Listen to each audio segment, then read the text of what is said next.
Everyone, তোমরা সব কেমন আছো? আশা করি ভালো আছো। আমিও খুব ভালো আছি। আজকে একটু ভিডিও সকাল থেকে স্টার্ট করছি, কারণ সকালে আজকে একটু ঠান্ডা বেশ ভালোই পড়েছে, রোদ নেই। আর আমি সকাল সকাল স্নান করে নিয়েছি। তো এই যে ঠাকুর পুজোও করে নিয়েছি, এখন কিছু কাজ করব। এই যে ঠাকুর পুজো করে নিয়েছি, কিছু কাজ করে তারপরে বসেই রয়েছি।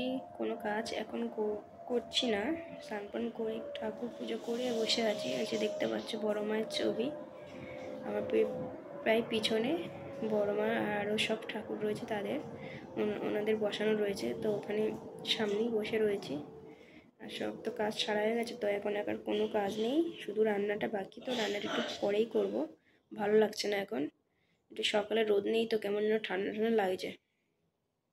তো বাই, পরে আবার ভিডিও স্টার্ট করব। ওকে, টাটা। ওয়েদারটা দেখো কীরকম মেঘলা মেঘলা হয়ে আছে, যেন বৃষ্টি হবে। রোদ নেই, একদম একটু ঠান্ডা মতো পড়েছে। জানি না কখন রোদ উঠবে।